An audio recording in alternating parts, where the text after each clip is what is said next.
laporan langsung kepada Instagram Lahat Update.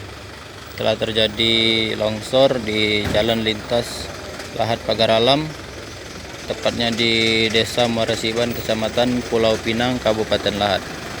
Di sini telah